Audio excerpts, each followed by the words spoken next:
Hello friends, welcome to our channel Sangeeta smart idea. આજે હું introduce કરાવું છું મારી મધર ઇન લો સાથે. એ આજે આપણને રૂની બાટી કેવી રીતે બનાવવી એ શીખવશે.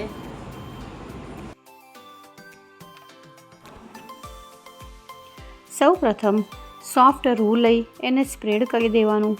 પછી આ રૂને વચ્ચે સોય રાખીને ગોલ ગોલ ફેરવતું જવાનું અને આ રીતે એની ઉપરથી એક લાકડાથી ઘસતું જવાનું. તો એકદમ સરસ કડક મસ્ત દિવેટ બનીને રેડી થઈ જશે.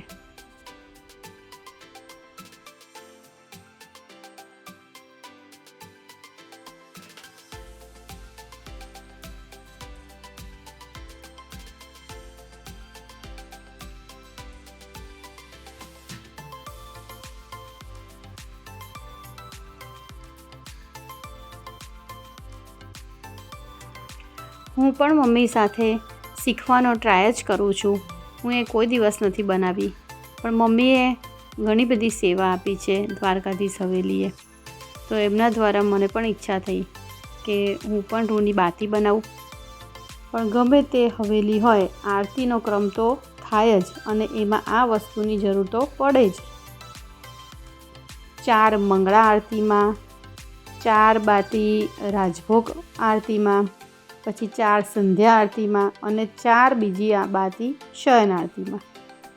એટલે મિનિમમ 16 બાતી તો દિવસની જોઈએ જ.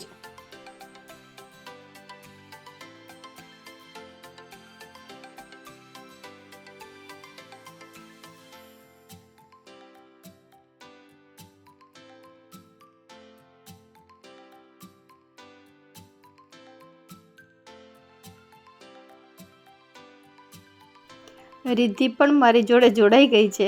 એ પણ મને રૂ સ્પ્રેડ કરીને બતાવે છે, નાની પાતળી ગાદી બનાવી આપે છે. એ પણ થોડું મારી જોડે શીખે છે. રિદ્ધિની સાથે હું પણ એ જ વાત કરતી હતી કે હું જ્યારે આવી રીતે નવી પરણીને વાસણા દ્વારકાધીશ હવેલીને ગઈ હતી, ત્યારે બા એમની બહેનપણીઓ બધી અરુણા માસી ને જીવી માસી બધા ઘણી બધી બહેનપણીઓ હતી. એ બધા બેસે અને આવી રીતે સરસ ઠાકોરજીના ભજન કીર્તન બધું ગાય, પાઠ કરે અને જોડે આ રૂની બાટી પણ બનાવતા જાય. તો મને કે લે તું પણ બનાવી. મેં પણ ટ્રાય કર્યો પણ મને આવડે જ નહીં. ના જ આવડી. આટલા વર્ષે પછી હવે હું એ હાથમાં લીધું છે. ફાઇનલી હવે શીખી ગઈ હું.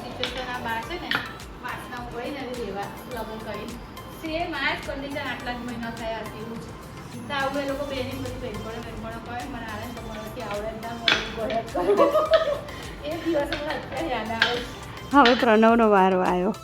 એને પણ ટ્રાય કરવાનું ચાલુ કર્યું છે.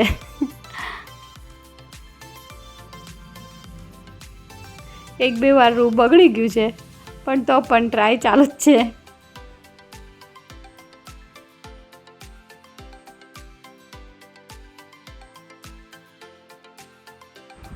ચાલો ફાઇનલી ટ્રાય કર્યો અને બની તો ગઈ.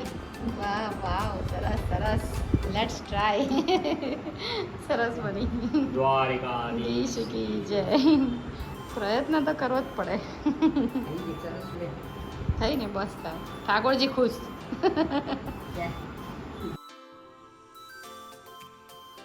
ઠાકોરજીનું કાર્ય કૃપા વગર તો ના જ થાય, એટલું તો નક્કી.